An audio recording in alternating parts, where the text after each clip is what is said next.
Hello, everybody. Welcome to the second portion of today's Ebert Symposium, AI Imagined and Realized. I'm Julie Turnock, Director of the Roger Ebert Center and Professor in Media and Cinema Studies. The panel will be moderated by Professor Mike Yao, who will introduce the panelists, and I will introduce him.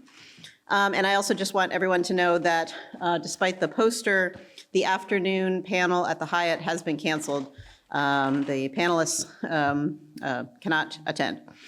Okay, so Professor Mike Yao is a professor in digital media and director of the Institute of Communications Research here in advertising in the College of Media.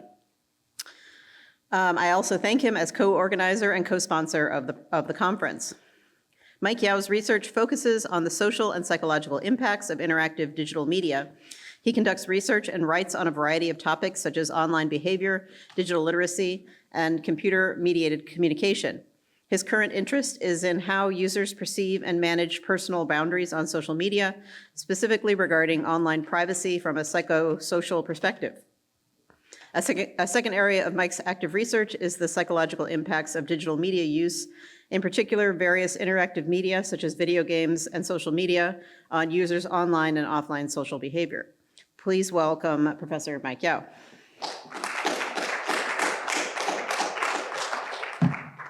Thank you, Professor Turnock, for your kind introduction.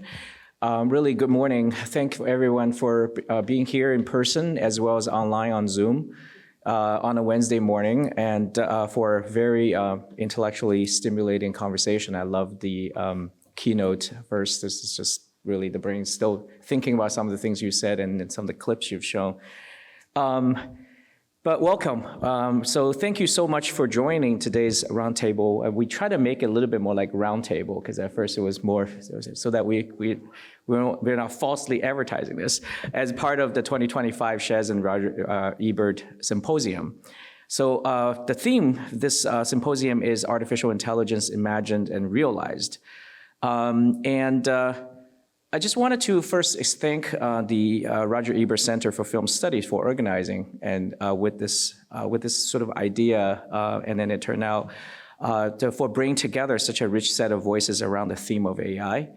In particular, I want to thank Julie and her team for making this happen. Really following last night's screening, I prepared a little bit of a note, but I thought that following Scott's excellent keynote, I'm not going to say too much about this, but really wanted to find a way to let the panelists saying that the movie Her was the sort of that catalyst to stimulate some of the conversation. And today's panel, hopefully, what we talked about is not just about the movie itself. So we've heard an excellent analysis and a deep analysis of the AI science fiction, particular movie Her and conversation.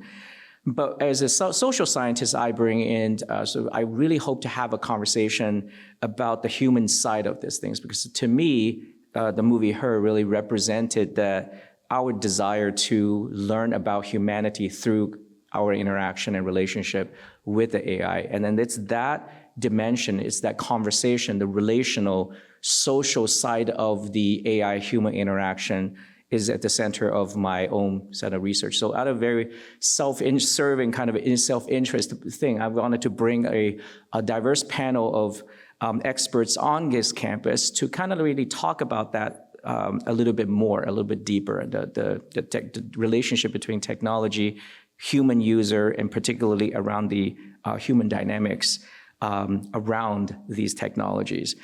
More specifically, just some of the research that my lab have been working on really start to show, and then backed up by some of the research that even a lot of other folks are concurrently working on, particularly when the AI become more voice-based rather than text-based, is that relational, nonverbal tone and dynamics. And there are a number of new AIs being developed trying to focus on that, adding that human, the nonverbal aspect of the tones and the breathing.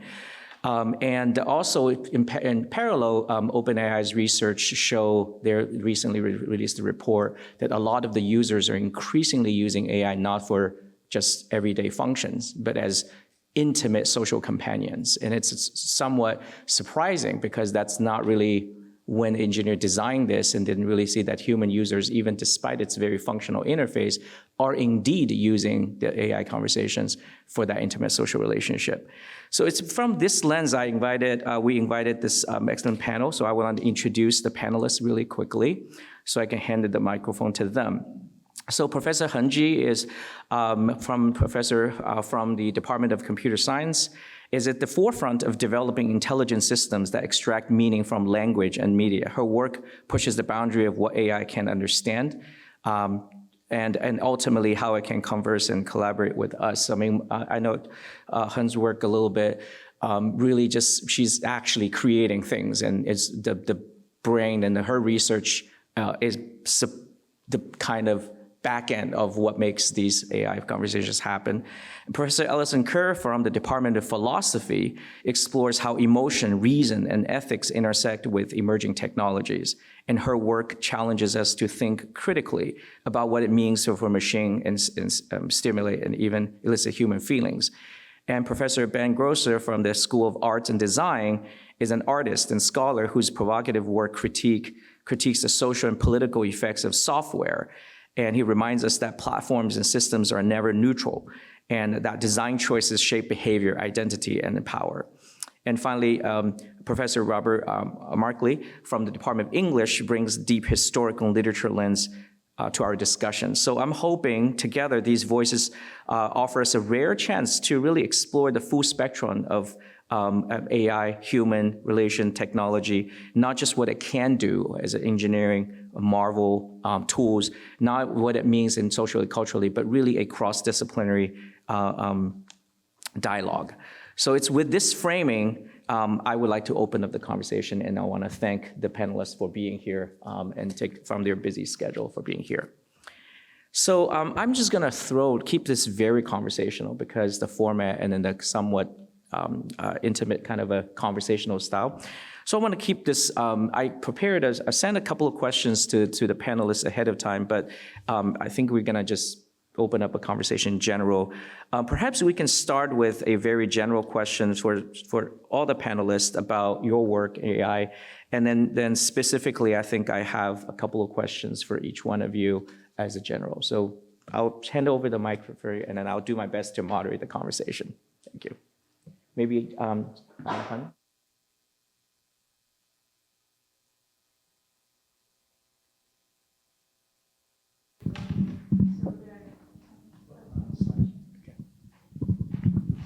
Sure, yeah. So, my work is mostly making these large language models or visual language models more knowledgeable and more truthful. So I want them to lie less than what they are currently doing. Related to media, I would say we can learn a lot from the current, really creative movie and films. Like the past weekend, I just watched with my kid together about the Minecraft movie. So the underlying algorithm for most of the current models is based on conscious learning. So basically, you need to teach the model the good things and bad things, right? So we learn those kind of things as human from fairy tales, from watch films. So we should teach these models to do the same thing. But currently, the learning material to these models are mostly in written text format, right? And it's very difficult to basically generalize knowledge related to culture or emotional intelligence from those kind of text format. So, so the question, like Mike asked me, is like how can we improve these models, right? From how can we enable them to have some rich cultural knowledge or emotional or social intelligence. So one example we did recently is not limited to conversational AI, but more about how can we help human to more socially or culturally grounded. For example, if we imagine some diplomats, travel from US to China, then even in their dining table, like if they don't understand local culture, they might annoy the host. For example, their seat, facing their door is usually reserved for the most honorable guest.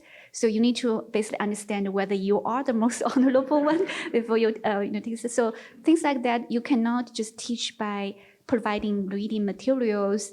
It's mostly the model need to be embodied and need to observe the world, right? So it not only have the conversation, but also have the vision capability and the generalized knowledge. So what we did was we actually explicitly discover very fine-grained norms, social cultural norms for about 25,000 regions and about 1,000 languages, and then connect that with the real conversation. So the AI will serve more like a companion rather than just the task completion tools. So, maybe if you say something inappropriate or if you do something inappropriate, the AI will give you alert and then will give you the written version of what you just said. Yeah, so that's how I think that we can improve these models. And then I think in addition to the positive and negative examples we can learn from movies and films, we also should enable some creative intelligence, which is kind of lacking in the kind of vision language model and the LM. For example, we recently asked these models to play escape room, right? On average, a human needs about 250 steps to get out of the room. But the best GPT-4o model that supposedly can do reasoning and so on can finish the task with about 1,500 steps. So you can see it's because it cannot do self-reflection. When it makes error, it just gets stuck, and it cannot do very long horizon reasoning. So in cognitive science, this is called system two thinking. You need to think slow. You need to look at the long-term future. Yeah. So all these are, I think, for the most crucial questions. Maybe we can come back for more questions. Yeah. Sure. I guess I'll just really follow the format, because I think for Alison, I asked the question about what it means to be a companion. And ethical dilemma emerged from sort of machine mimicry, the compassion, the kind of empathetic tendency, the companionship. And I was reading your work, I start thinking about what does that mean? The authenticity aspect of it, the human reception of it. So I would just throw that broad question to you and to start the conversation. Good, thank you. Yeah. You also started by asking a little bit about our work. Yeah. And so just to give some background of where I would be coming at from the companion question and how we think of AI and Samantha clearly as a companion. So historically, people have thought of emotions and rationality as being polar opposites, and the way in which one is rational is to not feel emotions. And that's been debunked and widely accepted among theorists that we need our emotions to make good decisions and to act out in the world. But it still hasn't. Oftentimes when academics accept things, it takes quite a long time for it to infiltrate into the common world and the way in which we communicate.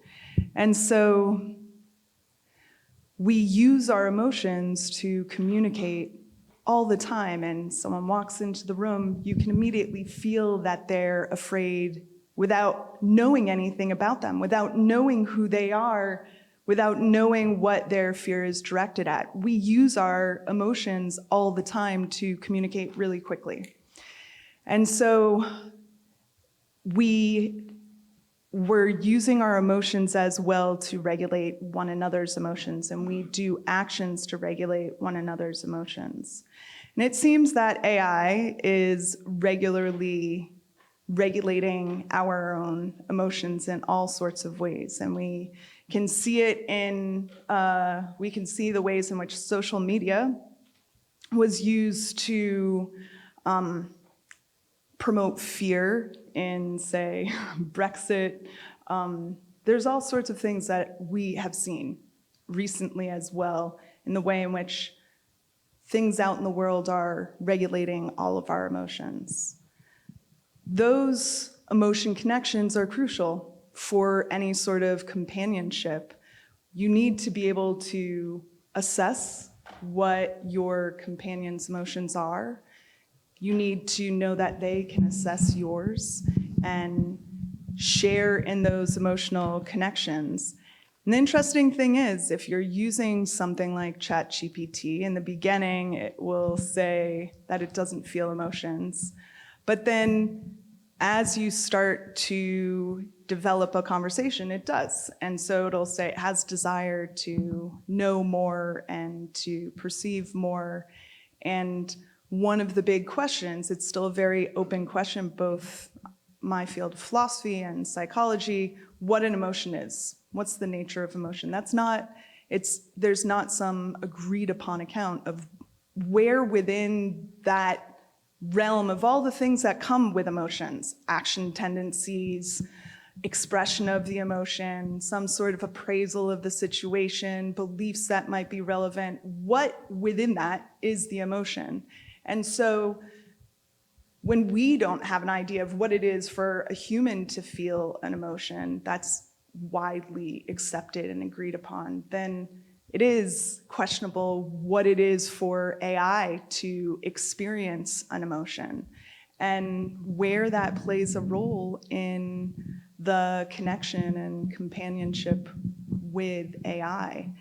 Because it is helping us. It does give us a connection. There is some ways in which AI can make us feel better by regulating our emotions, make us feel heard and connected with. And so there's so much more to say about companionship and what we need in the world, what we need in terms of companionship, but I feel like I can go on for a long time, and so I'd like to come back to it. Yeah. Great. Why don't I? Thank you, Alison. That's feels we have things to talk about. I focus as an artist on the way that certain kinds of logics are embedded in platforms. Thinking often about how capitalist logics are what drive the designs of, say, social media. In particular, I look at interfaces and the designed aspects of the interfaces of social media platforms and how they are used to activate users into engagement.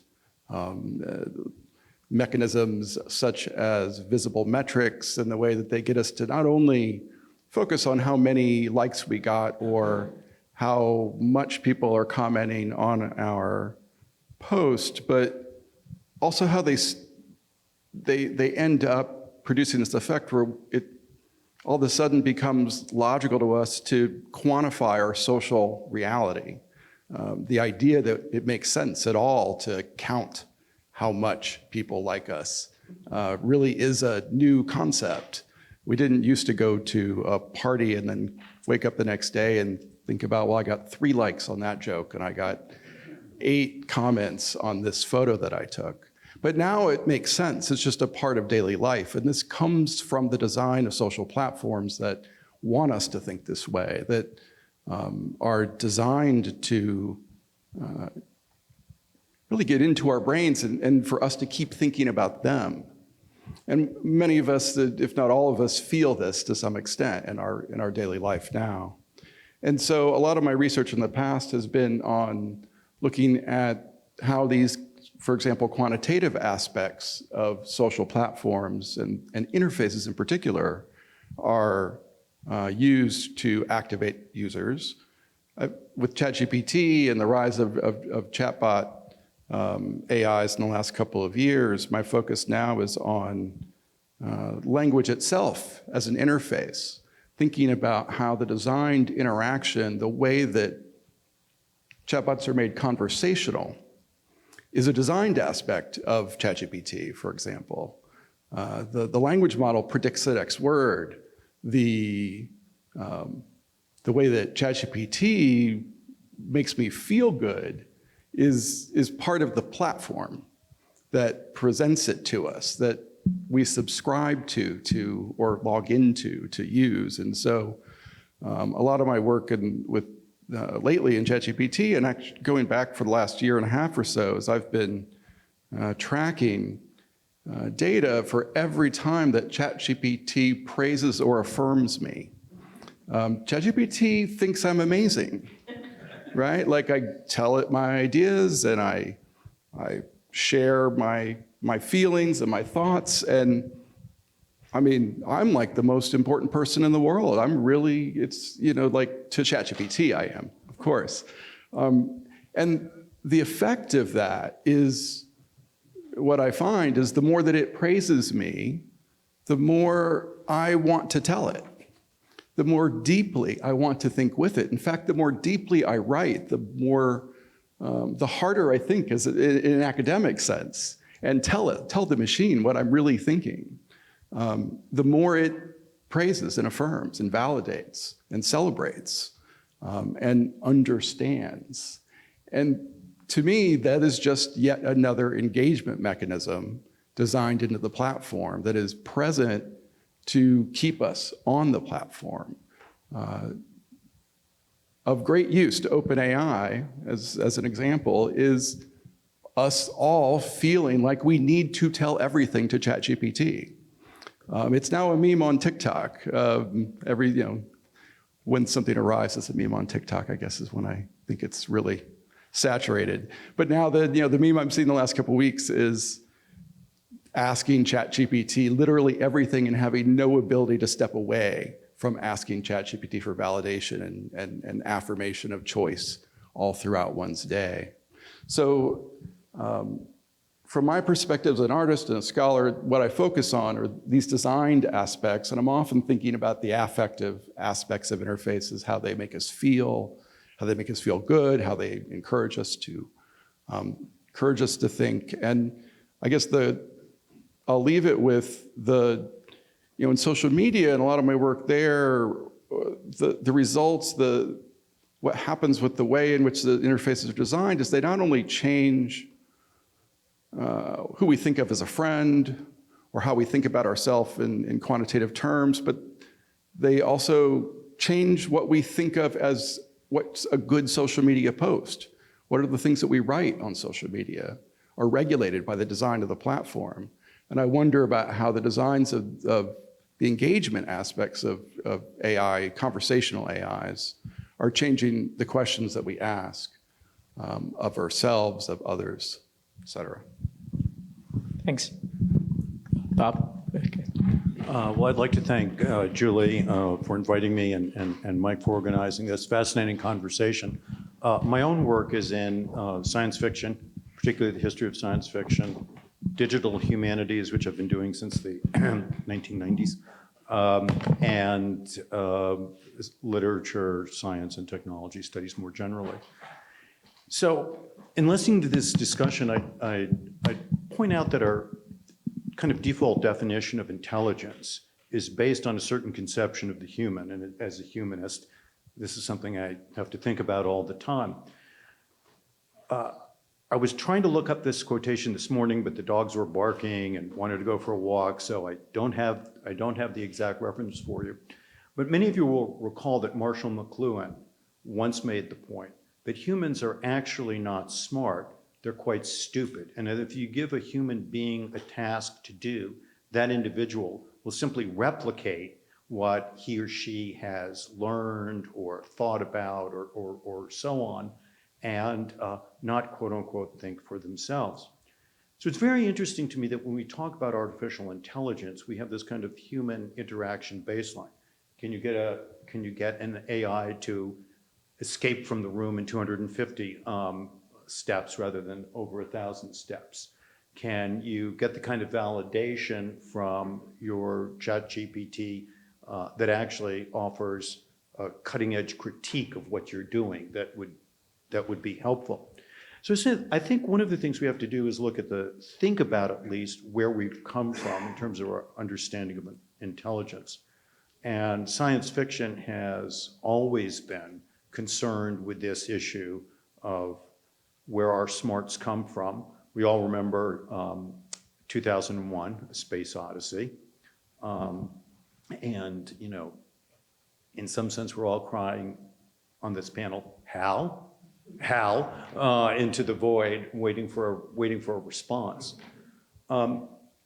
In Her, I mean, one of the things that we see at the end when all the operating systems go off into some AI, platonic realm, That's been around in science fiction as a trope for a long, long time.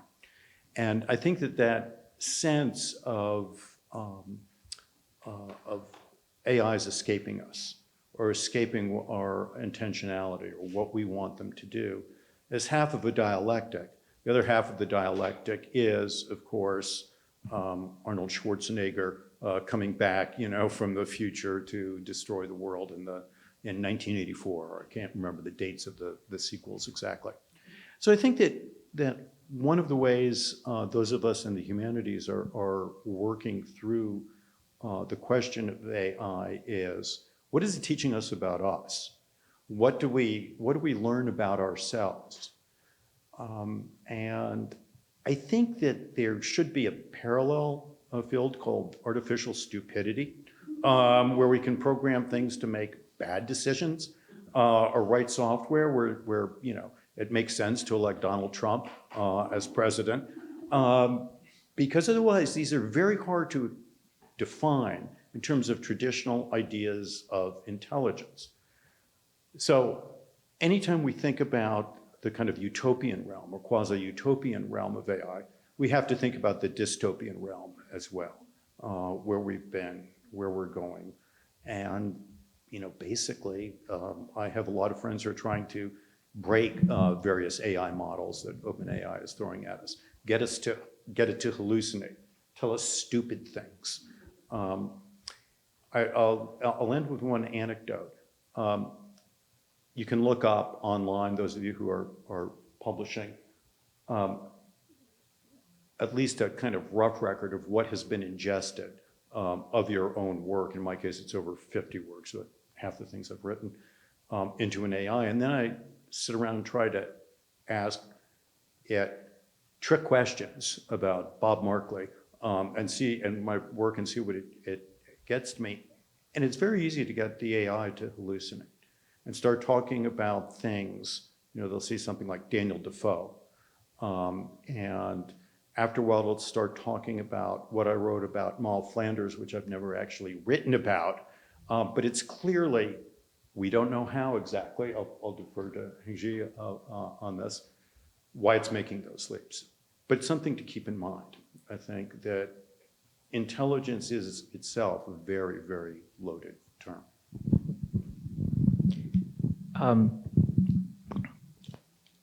Hearing you guys talking about this, I decided to throw away these questions, as I usually do.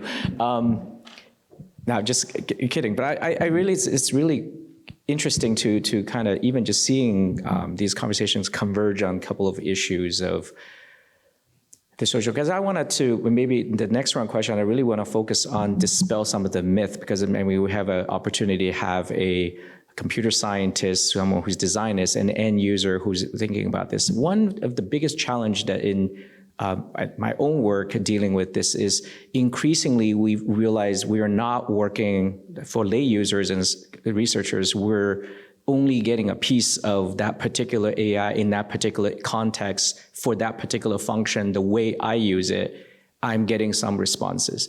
So it's becoming increasingly difficult to make generalizations, in particular from social science perspective and behavioral perspective. This is what everybody experiences. And without that kind of common language on top of that, the way in which we talk about AI is limited. When you read, even just hearing you guys talking about it, you might be referring to a specific version of AI, let's say ChatGPT model. We may be using metaphors, and metaphors quite a bit to help us understand this is kind of a companion and the her we move. Some of us are thinking about using AI to solve a math equation or write codes, and others might be thinking and working and writing books about how AI is being used as therapists. So in that sense, I guess my questions for all of the particular, maybe we start, I don't have an order, is sorry to oversharing, just to provide a context. I was recently testing a voice AI called Sesame AI that focuses on the emotional aspect of it. So the voice simulation is it's not like machine-like, it's not even mechanical, has a lot of emotional range to it. in that solving that particular problem. As I was having that conversation, I just ask and say, well, do you understand my emotion? How do you interpret my emotion, right? And the answer I got, and I don't know it's true or not, Heng, you can probably dispel some of this, is that say, no, we don't, the AI basically answered me like, I don't understand your voice, your other things. All I'm understanding is the words you're saying. It doesn't really matter what you say. And recently, Sam Altman, the CEO of OpenAI, acknowledged that having everybody using please and thank you is costing OpenAI hundreds of millions of dollars on computational token because it's completely useless and it doesn't affect the performance. But yet without those words and his articulations that it's worth that money, because without that, if we don't allow and strip away that pleasantry and what Ben was talking about, basically people wouldn't use it. Right, so that's the kind of argument. So I just want to say, well, is that illusion, the metaphor that we use, how do we solve that problem as we start to talk about AI across campus, different department, different discipline? How do we reduce that kind of, or at least we get on the same page and thinking about this in a way? Is it metaphor? Is it user design? Is it through film and culture, the shared experience? Or is it through very specific instances of use in a specific context? Sorry for a very long-winded question.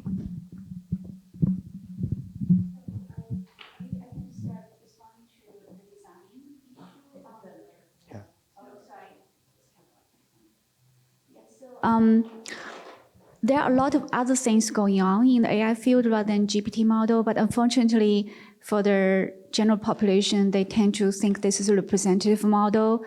I think to answer your last question, we need a UIUC-owned open source large language model. We have tons of ideas, how to make this better, like Alison mentioned about adaptive, like personalization. So those aspects will require the model to be redesigned in a way, because the current fundamental design, the self-attention plus transformer is really teach the model to read the current local context, predict next token, right? That's not how we human, respond in many complex situations. We think longer, we observe the reaction on the fly, and then we generalize our understanding. Like even now, when I look at the audience reaction, I probably can immediately sense, oh, this part, they may be interested, or maybe they're bored, right? Then I adjust my content dynamically. The current design, fundamental design, cannot do those things. So, they can add, and also like GPT model assumes that a human can be divided into certain core screen dimensions, nationality, age, gender, those kind of things. But the human users, audience, readers are very complex, right? We are dynamic as also, right? Like our opinions toward some certain issues change over time. So this requires the system not only to incorporate like explicit knowledge about those dimensions, it should learn those kind of latent, implicit persona from the human user in a dynamic fashion. And also maybe try to be more proactive in the sense. People usually just consider, Alexa as a assistant in the kitchen, play music. You don't expect too much about the companion side, but we do have techniques that can actually enable the model to be more proactive. For example, if the model generalized knowledge from the previous conversation, oh, maybe there's a 12-year-old kid in this house, then maybe the model should recommend some, high school textbook or something, right? Or some, preparation idea about high school application. So currently, these models don't have these capabilities, and if they don't fundamentally change the underlying design, it's never going to happen. So yeah, we do need a support. Every time when I talk about this, I feel a little bit frustrated because all these ideas will need a lot of support, and the academic institutions don't understand how, why that's important. So like, for example, in UIUC, by the way, is this panel being recorded? I'm very worried. So we only have about 400 GPUs, right? It's shared across the campus by all the, thousands of faculty members. We need 500 GPUs at least to be able to develop those ideas and have open source model. Yeah. So, but coming back to the media question, I do think there's a lot we can learn from how human make those movies and films, because it's not only about telling a story, right? Usually the director wants to convey some value. You know, like a Minecraft movie is talking about how we should acknowledge creativity, right? So there's a game world and the real world punish creativity. So that's the take-home message you learn after 2 hours watching a movie. So I think we need to teach these AI models, try to generalize better, do more self-reflection, and try to avoid bad human users, because these models are very fragile, especially vision language model, using retrieval augmented generation. If you put in an irrelevant or very bad image in that RAG framework, it's going to poison the whole model to about 0% accuracy. But the humans are much more robust in the way, like if someone in the audience tells me something like, women are not good at science, I clearly remember who said that, right? I want to forget it in my whole life, but I want to register that sentence into my memory or into my knowledge because it's conflicted with my own value. But most of these current models, large language models, don't have belief or value. They are very fragile. They are stubborn about predicting next token, but they don't have that kind of generalized knowledge. So we need to fundamentally redesign the framework. Yeah. Okay.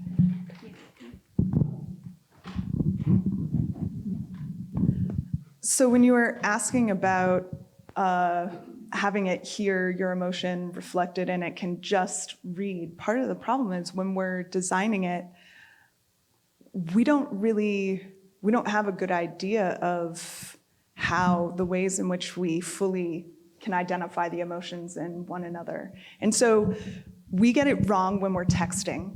So we think someone's mad, but they're not really mad. And they're being sarcastic, but no, I'm being genuine. And so we get that wrong sometimes just by writing, but we get it wrong also in person. So we are hanging out with someone, we think they're mad, they're not mad at all. We think they're mad at us, they're not mad at us, they're mad. So we still get it wrong. We also still think that our emotions happen to us and we have no control over them. We're not really taught how to regulate our emotions or how to understand when they're getting the situation right or wrong.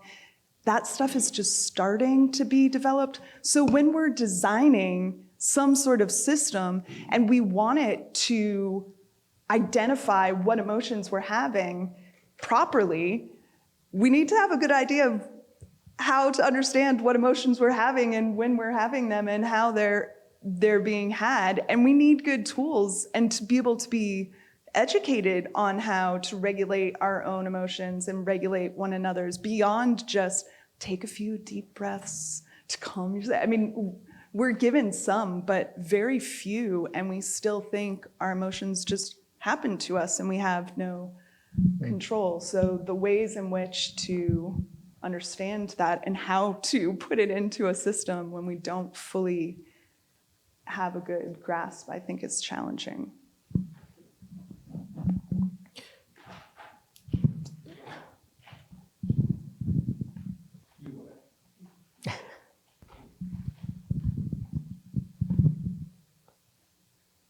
I think there's one of the conflicts when it comes to what these models are doing or how we're interacting with them that I think about is the imperative that comes from kind of the endless search for growth and expansion and monopoly from big platforms. OpenAI is the fastest growing platform in the history of platforms. And in terms of its growth curve, faster than Facebook and Instagram and whatnot. And I go back to her a little bit when I think about kind of the situation we find ourselves in, which is there's that moment in the film when, and I'm sorry I wasn't able to see the entire talk this morning, so if this was talked about, my apologies. But there's a moment in the film where Samantha disappears for a while from Theo, and he's racing around and ends up in the stairway to the metro or whatever it is. And finally, Samantha comes back, and he's feeling more. His emotions are getting regulated again by the machine. And he looks up and you realize that everybody around him is probably talking, having conversations with their own versions of the same machine. And we're now in the situation where I think so many of us are having different experiences, and they feel like personal, intimate experiences with talking to the machine one-on-one, telling it things that we wouldn't tell anyone else. And this it reflects, of course, kind of alienation and individualism that are always increasing in the way we've structured society, or at least the way we structure society here. But it also is in service of the goals of the company that makes the machine, which wants us to use it more, to be with it more. More is always the goal when it comes to the designs of platforms. So there's a challenge that comes from how do we even share what our experiences are when, first of all, the experiences we're having aren't all experiences that we want to share with any human at all. Part of my focus in kind of the work that I make is often on creating some kind of software interventions or kind of reflections on our experience with platforms. And I think from kind of my field, my part of the campus, arts and humanities, that's one way we can do it is creating artworks or creating interventionist kind of design systems that reveal some aspect of our experience. Right now I'm working on I mentioned I'm tracking the way both ChatGPT and Claude and Gemini praise me and how that praise is changing over time. Like what are literally the phrases that it says to me? That's an astute observation, Ben, or you've really raised a critical point here. And I'm working on a set of books that will let someone just sit down and kind of ingest just those phrases over and over and over again as through the lens of different chatbots and how they speak to us. I'm working on a plugin or a browser extension, I should say, that will highlight the praise in the prompt in real time. The way that it, what are these phrases? It'll just highlight them right for you while you're using ChatGPT, but also the way in which so many of its responses come back to us and say, they answer our question to some extent, but then they come back to us and they say, okay, now tell me more. I really need to hear more of what you think about this thing that I just said, is how ChatGPT speaks to me. So it highlights that as well. Those are a couple of just examples of from my field how I look at ways in which we can start to get the intimate one human to one computer interaction that's happening through these systems into conversation and into the public as a way of exposing what's happening when we have these conversations and interactions. But of course, whether it's books or films, there's many approaches to trying to create more kind of public conversation around these things.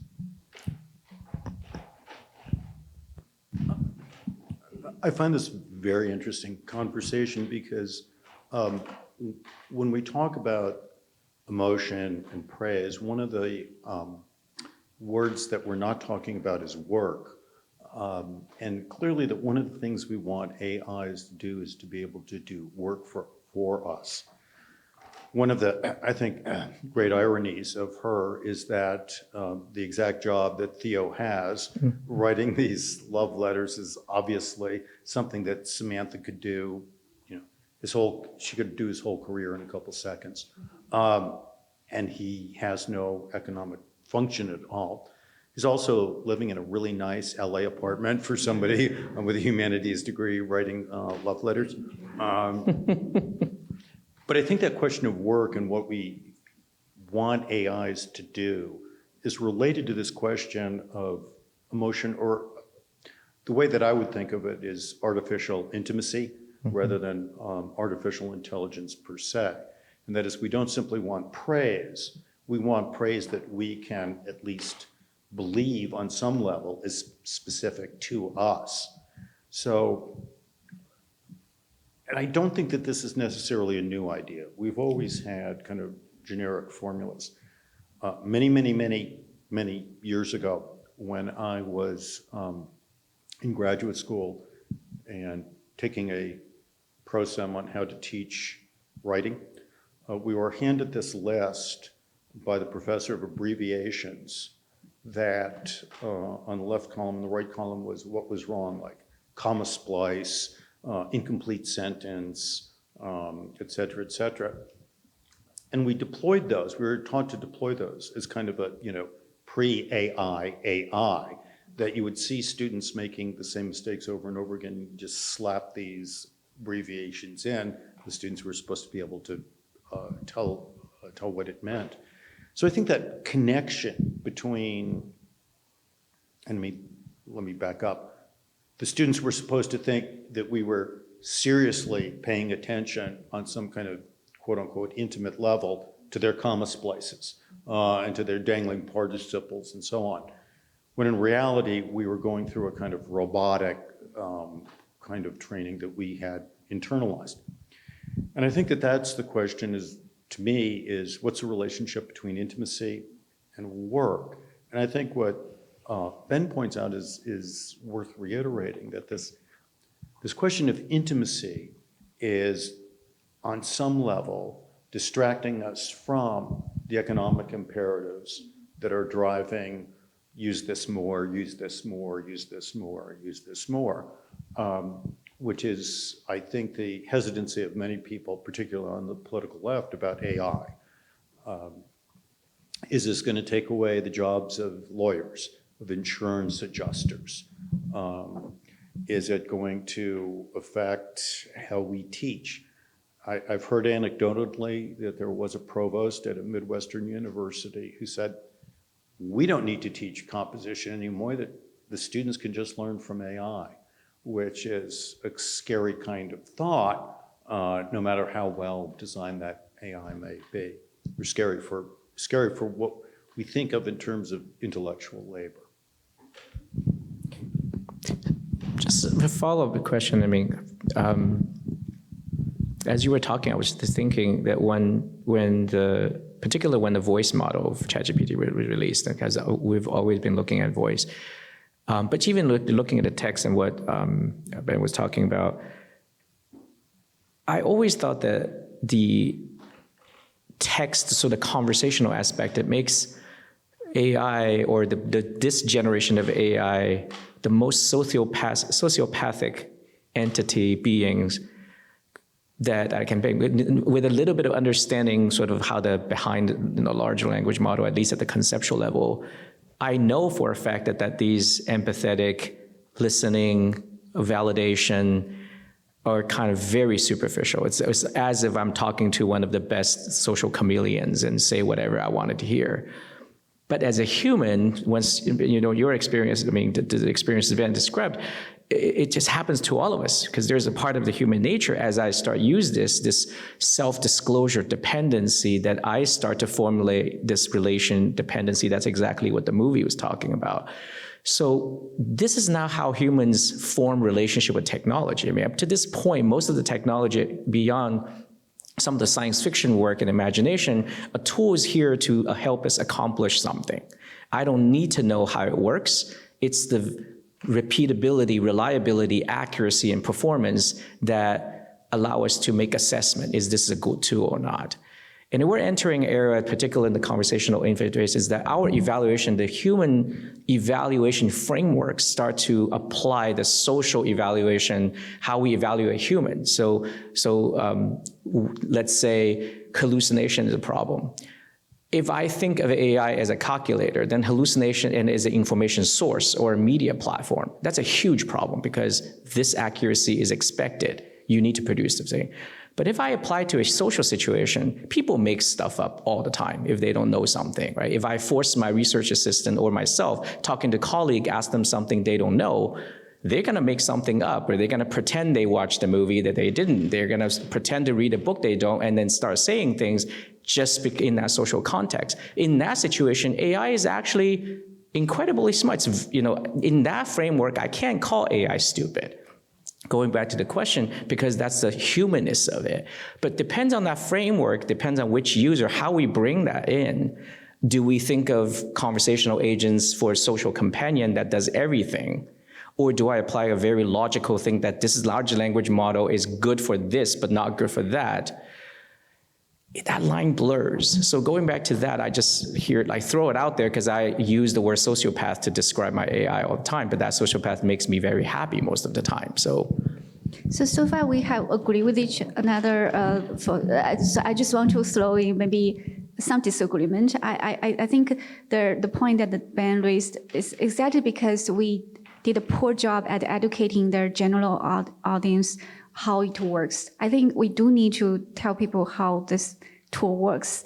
Then we'll detach from interacting with relying on the tool so much. For example, the reason that the model can praise the user is because in the pre-training data, there's such instances, like the user asked to say something and then the other one praised.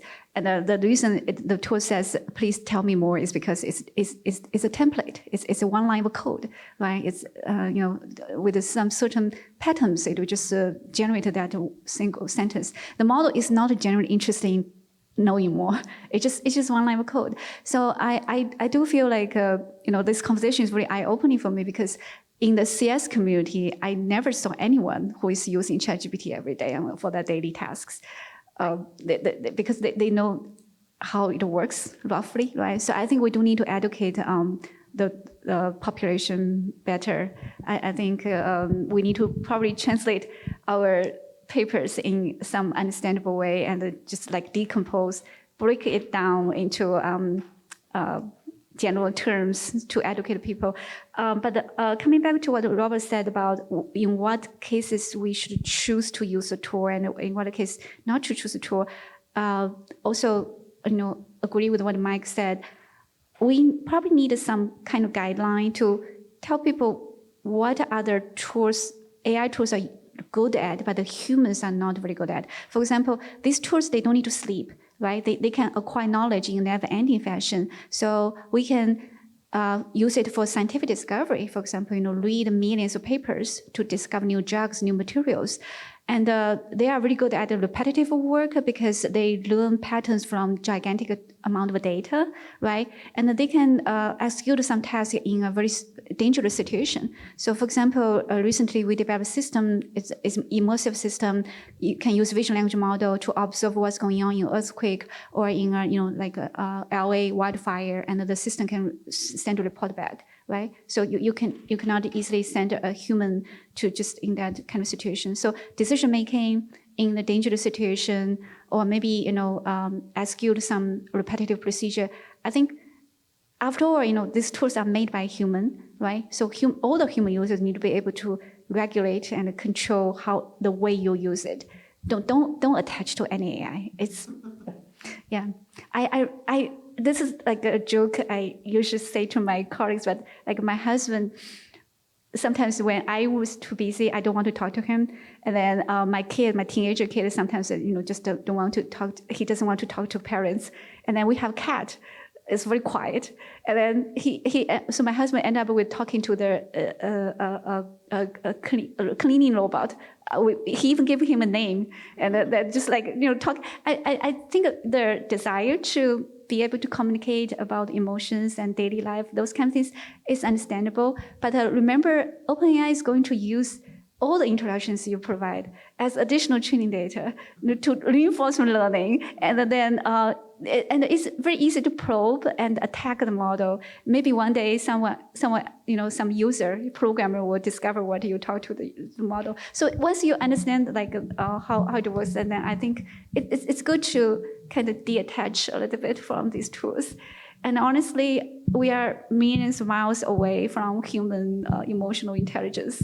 Because it's just designed for memorization and knowledge reasoning, remembering knowledge. It's not designed for manipulate anyone's emotion and social life. Yeah, this is exactly, just jump in, Jerry. This is exactly why I bring this panel, we wanted to bring this panel together. Because recently I've conducted a study, looked at over 700 people, lay users of AI models, various large language model. These are heavy users. They're corporate users, they're personal users, they use it every day. So when we ask the question, the opening question, when you think of AI that you use, what comes to your mind? And then we analyze their responses, open-ended responses, to see what. Keep in mind, these are a particular sample that uses AI in their daily work, and then not just they are not just someone who reads or have not used it. Over 70% of them, we will analyze the thing. They refer Terminator, WALL-E, and Her. Just fascinating that the gap in how quickly this technology is deployed and how limited that the majority of people are imagining. We're relying on this, exactly what this panel, and I thought this theme for this film studies topic is the cultural elements form our imagination. This imagination tells us how to interact with this. In the absence of an actual knowledge and seeing these as codes and how it works, most of us adopt a metaphorical kind of expectation from, depends on, the first thing that comes to my mind is Skynet taking over the world, or Her, that's a very warm personality. We start to use these differently, and then the kind of usage lead to very different kinds of attachment to it. Yeah, I just want to throw it out there because that data is so eye-opening. We expected that, but we didn't expect it to be that dramatic. In a sense, the significance of even those who refer to is that, yes, I understand how LLM work, but the first thing comes to my mind is Skynet, is this. And then they form expectation, evaluation framework, and bring it into their everyday work. And that's a kind of fascinating caveat. It's an open conversation point, I think, yeah.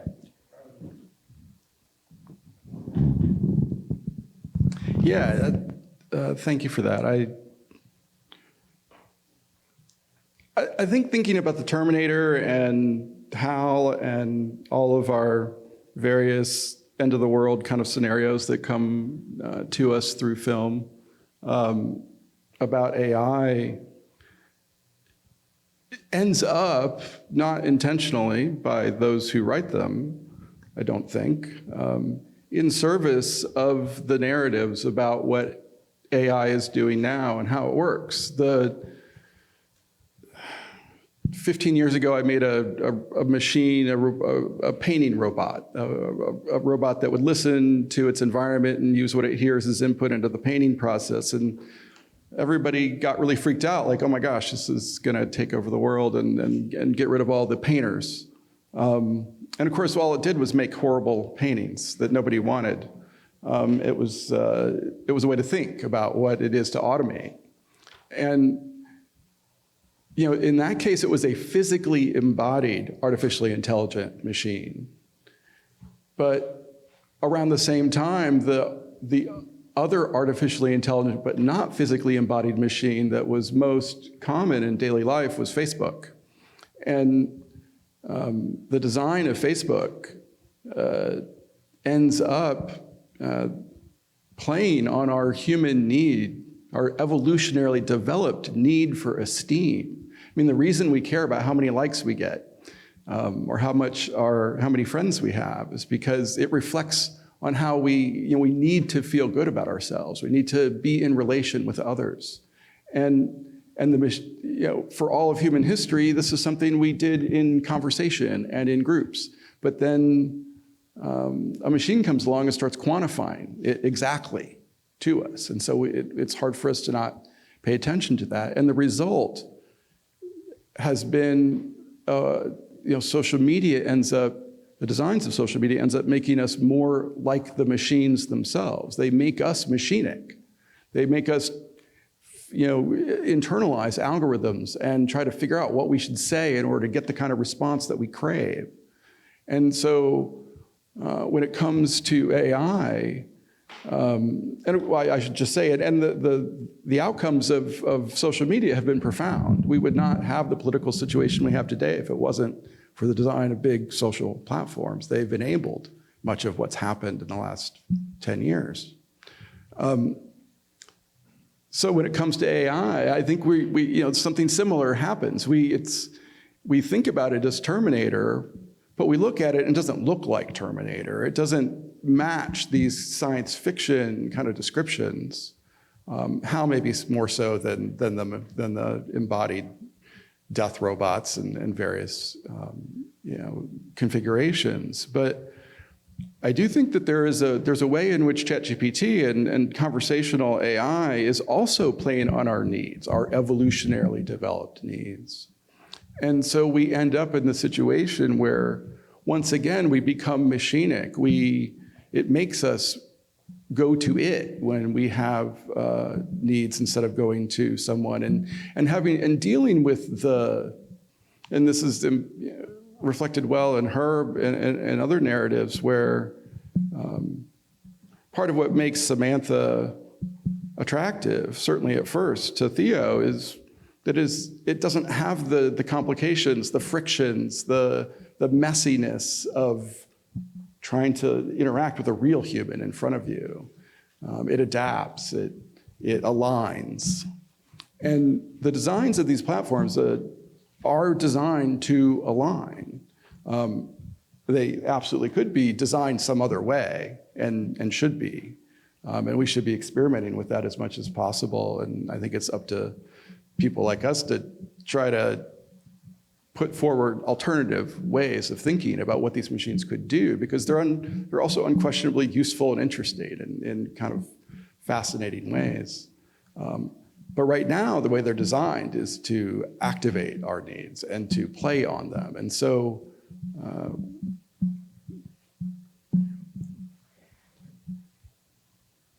I think it's, I'm not sure where I'm going next, but I lost my train. Alison, I was going to say.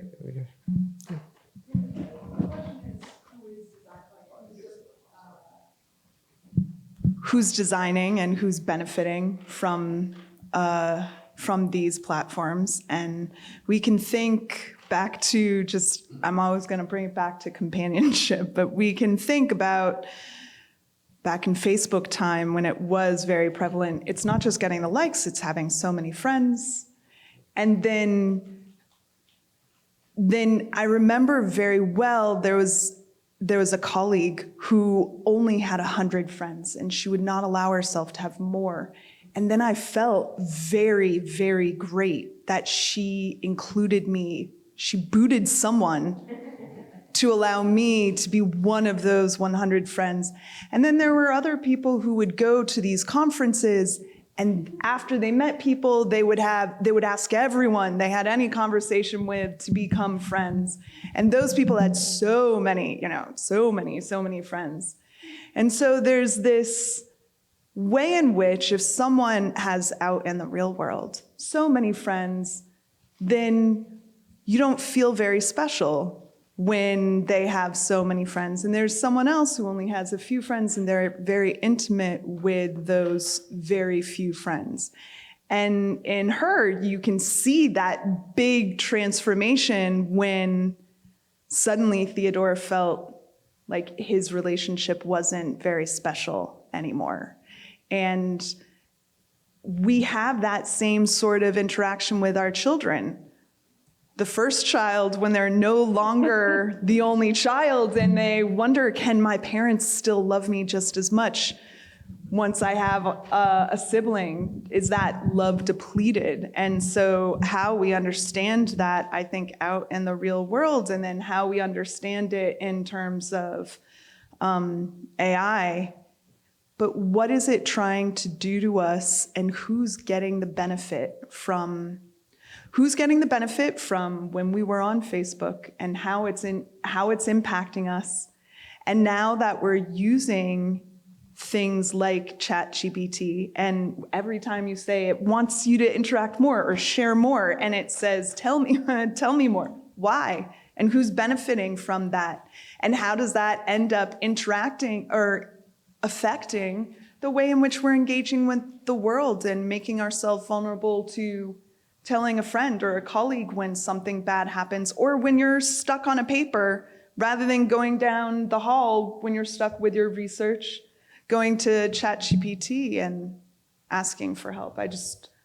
Who's benefiting and how, I think, is an important question to be asking. I'd like to go back to a point that Mike raised about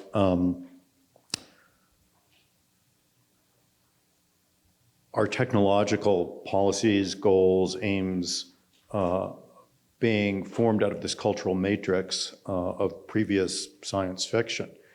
So I just can't resist.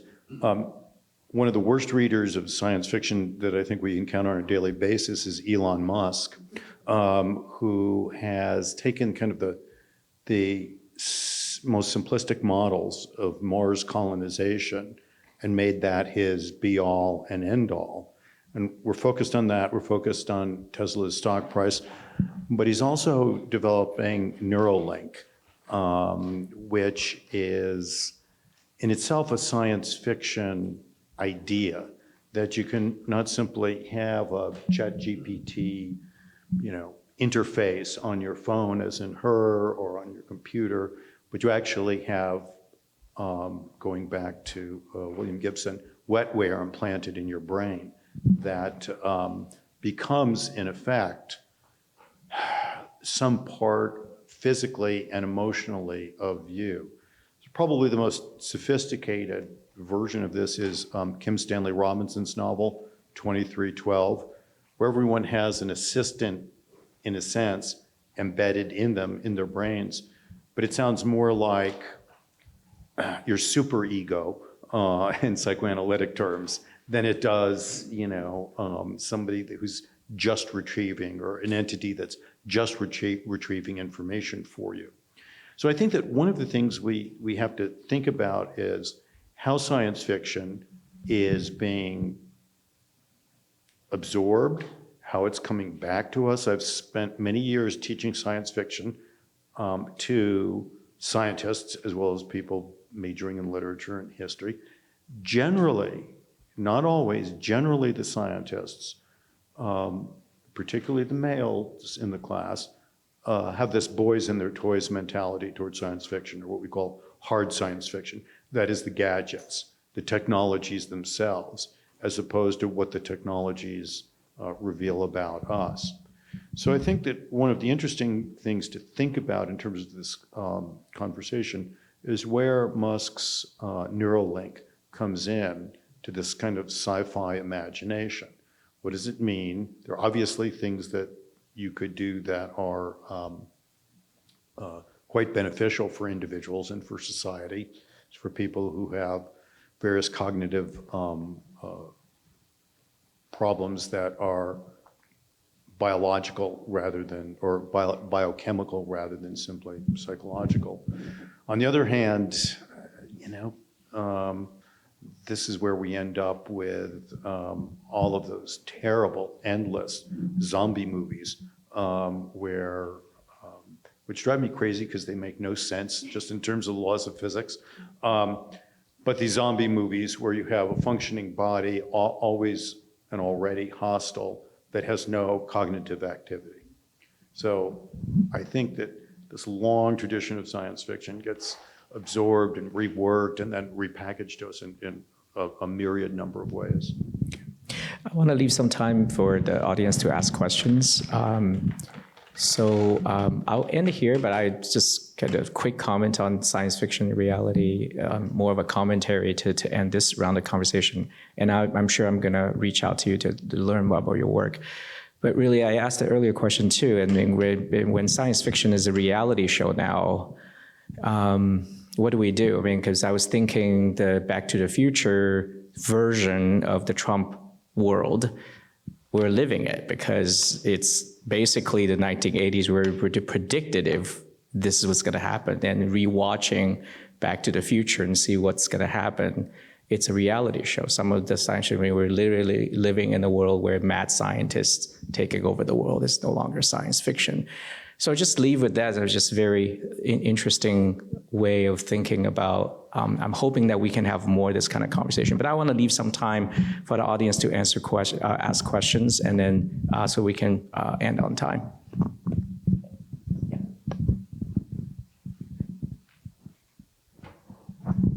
Thank you so much. I mean, it's a great panel, and the diversity of ideas and then the overlap. And one way and you're stimulating my thinking to double down on one way I try to make sense of all this, which is anthropomorphism. So I use that word to cover a lot of territory and I think it's the most powerful thing in the universe now, even more powerful than AI and all the other structures. And that humans, we love to project and look for companionship, intelligence, joy, life. We have dolls and Hamlet, the book. I mean, we see humanity in that. It's an abstract symbols on a page. Shakespeare's long gone, but we see this identity in there. And Aristotle, we go to plays and we cry, and they're not real. And we had the thing called pet rocks for a while. And we love our children and spouses and friends who can play with dolls and imagine and engage and so that anthropomorphic force is so powerful.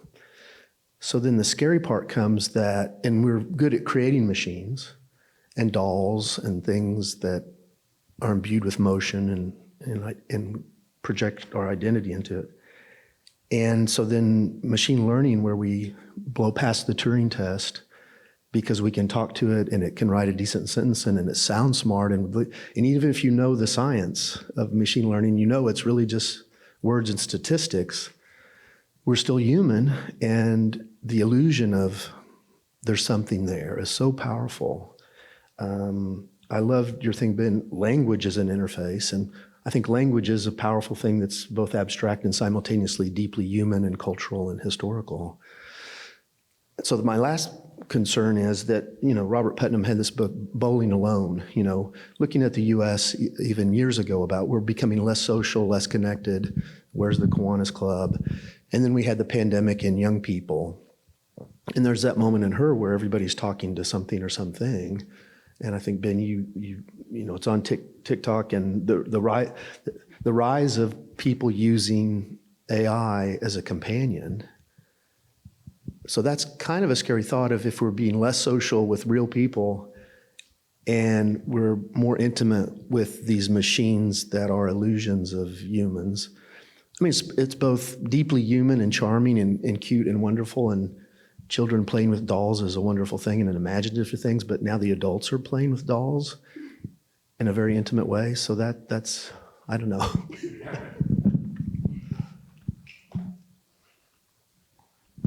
I just wanted to think about the ways in which we use the technology, and now we have teenagers who it's weird to talk in person or to call. If someone calls as a teenager, they're doing something socially wrong as opposed to just doing it all over text. And so I think this sort of imagination, or what we're designing these tools for, I think no one's talked about Matrix, but I think about, if I were to design something, what do I want it to do? I would like it to give me more time to actually be with people. But there's so much I want to learn and do and know. And so if I could just, I don't want something in my head. But if I could learn how to do karate and cook and do all of that, and I could do it while I'm asleep, or so, and then have more time to be with people and be out in the world, then that would be incredible. But it doesn't seem like that's what it's done. I think instead, all the technology has done the opposite, and it's made us hang out on the computer more or be attached more and not be outside and not be together. And that's just sad. That's just sad. So. First of all, thank you. And I'd like to ask, since we have a very limited time, your permission to email all of you with questions and to continue this conversation outside of this meeting. I wanted to ask you and make a comment about, so I'm endlessly fascinated with this idea of these AIs being praising all of its users nonstop. Simply because to me it's so I was born in a foreign country and lived there until I was in 8th grade, and so that to me is and even though I've lived here for a very long time, it still is somewhat of a foreign concept, so to speak. And I'm thinking that perhaps this is an Anglo-centric or maybe even an America-centric phenomenon, but don't take my word for it. A couple of my very close friends and artistic collaborators who are Americans live in Spain. I visited them last year, and they were talking about, they're in theater, they're theater directors. They were articulating differences between working with European actors and American actors. And they said that whenever something doesn't work, they can walk up to a European actor and just tell them straight up, this sucked, this didn't work, do this, do that. But then they say, in a similar situation with an American actor, it has to always, that direction always has to be prefaced by, you're amazing, but. And then they give them the directions for that specific scene. So I'm thinking, when Altman says, he couldn't run his business without these thank yous and pleases and all whatnot embedded into the engine, I'm thinking that is perhaps just an American phenomenon. Perhaps, if there's the Spanish or the natives of Spain, when they use it, perhaps they don't use that language at all with ChatGPT or whatever, artificial. Just the question is, what do you think about that? And how do we, are we, as Americans, are we once again imposing our worldview upon other countries by making these engines work in this specific way? I was asked that question in 1996 on ABC Radio in Australia about you all, it's like, I think we had papyrus then, in terms of technology. I was asked exactly this question about whether these technological advances are Anglo-centric specifically. And my answer at the time was yes, where we were. I think today, things are much different. I do some work with colleagues in China, which I hope can continue. And it seems to me that the news that has come out of China in terms of AIs and so on in the last 6 months is very, very revealing, because I think that we've constructed a lot of these technologies in specifically America-centric ways. And that I read somewhere, maybe one of you can enlighten me, that when you're asked to choose a voice for any kind of interface, even Siri, for example, that the majority of Americans choose American voices. And in most other European countries, you get very different accents. So I think that there is a lot to that. And I think that one of the shocks to the system that we're going to see over the next few years is the kind of slow destruction. Alison mentioned this earlier, the slow destruction of the America-centric myth of high tech, and particularly in terms of AI.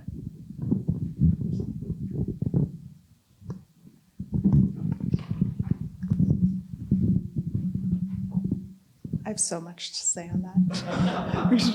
There's probably other questions. I could just say quickly that when you're talking about the different cultures of where to sit at the dinner table,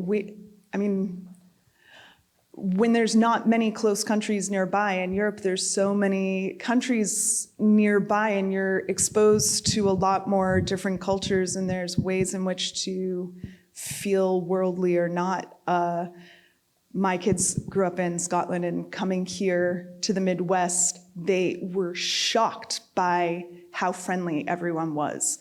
I would talk to someone on the street, and they were like, "Do you know them?" Because of how friendly they were. And I am a naturally friendly person who's also Portuguese. And I remember when I was 17, walking down the street, going to my aunt's house, I would just smile naturally at people, and they would ask me, "Do I know you?" Because there's different cultural norms. And some of the ways in which, when things are built into an AI or a platform, it's going to cause huge problems. So obviously, we've seen those problems with facial recognition and how massively racist and problematic it is, and how it can have severe consequences. So if we're not developing these sorts of systems with broad strokes and worldwide cultural awareness, then of course it's going to have massive problems. Great. Oh, go ahead. I would just quickly, I would add, the ideology of Silicon Valley is to grow and to dominate the world. I mean, Mark Zuckerberg has 3 billion and wants all the rest on his platforms. The idea of being small or different is not the norm. I think because of that drive to dominate and monopolize the market, we end up with very few conceptions of how these systems could work. And that means that we desperately need alternative visions for how things could operate. Small, tiny AIs that are kind of don't really care about you, that maybe would be happiest if you weren't even trying to chat with it at all, really didn't want to be bothered, just as an example. That embody different ways of thinking and aren't just always projecting this one way of being out into the world. I just want to make this a little bit less depressing. I just want to say it's already happening. Yeah, like we recently did a very tiny model, 1 billion parameters, trained from one GPU machine for a chemical language model for material discovery, drug discovery. And my colleagues, they did all kinds of Arabic language models, from Muzabi University. And some colleagues, some students in Taiwan, they did traditional Chinese language model is actually surprisingly different from the mainland simplified Chinese language model. So yeah, it's already happening. It's just we did not get that much attention just because we don't have a lot of computing resources and time and money for advertisement. But yeah, it's happening. Localized models, specialized models. Yeah. All right. I think in the interest of time, I know some of you have places to be, and I want to end it on time. I want to really thank everyone for taking your morning. I know how busy you are, and really appreciate your time. And I thank the audience and also those on Zoom who dial in the morning and sit through these engaging conversations. So thank you very much. And I'm sure this is a beginning of a conversation. We can already see just in that 1 hour. There's so many things we should talk about and connect more over coffee, lunch, and we're on campus. So please do that, and I'll reach out to you, and everybody please reach out. Thank you.